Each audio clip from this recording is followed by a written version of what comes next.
This is the master, your master, and this is World Stars of Wrestling.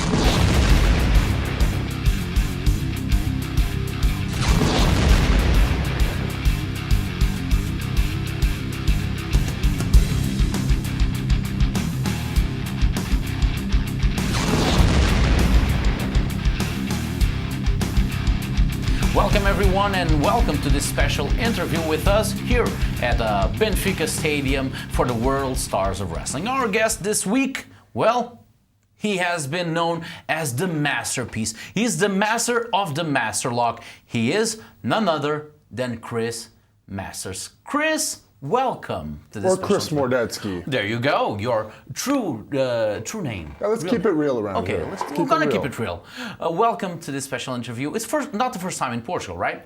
No, I've stopped here like a few times probably, but never spent significant time. So this is nice. This is a nice little setup here, and I'm enjoying myself. That's good. That's good. We're gonna take this journey through your life, your career. You're a wrestling superstar, as they say. I know.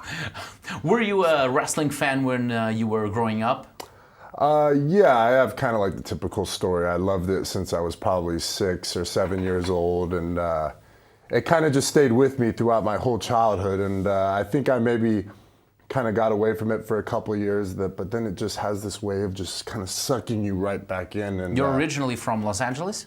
Yes, I'm from LA. So, you know, and I got caught up in it, and it's just one of those things. I think you either love it or you hate it. And, you know, if you actually aspire to get in the business, you got to really love it. So we're typically the biggest fans is, the guys in the business. Who were your biggest influences when you were growing up wrestling-wise?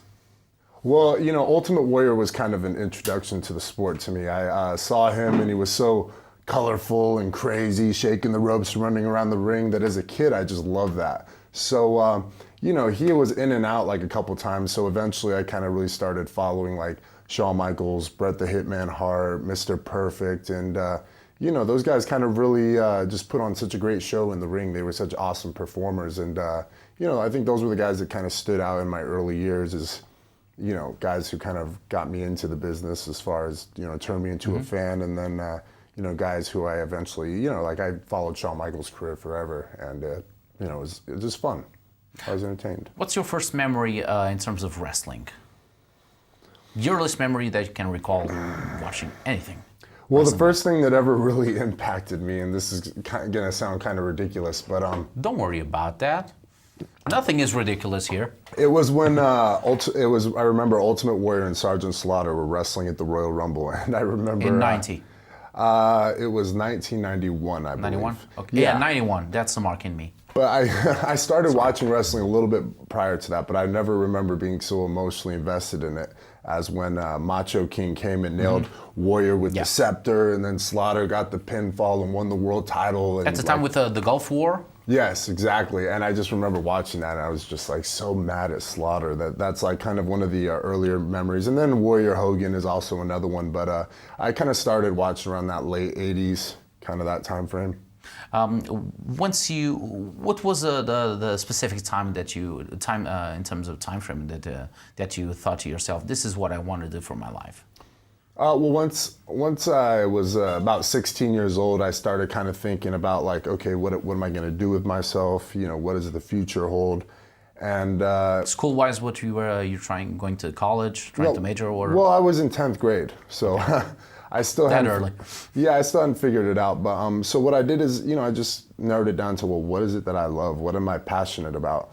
And then it wasn't really hard to narrow it down, because I was the guy in second period with the wrestling magazine that the teacher would scold, put that away. That's what I was going to ask you. When you were in school, did you have the wrestling T-shirts and all the merchandise and everything like that? I loved wrestling. I liked wrestling before wrestling was cool. Were you being bullied at the time or being made fun of? Yeah, probably, because it was interesting, because I kind of fall in that time frame where before the wrestling boom in 1998, wrestling got popular to everybody. But before that, you had to be like kind of a closet kind of wrestling fan almost, because it was like this hidden secret society and nobody really fessed up to it. So, I wasn't like a bandwagon guy. I was the nerd before wrestling became cool again. So, yeah.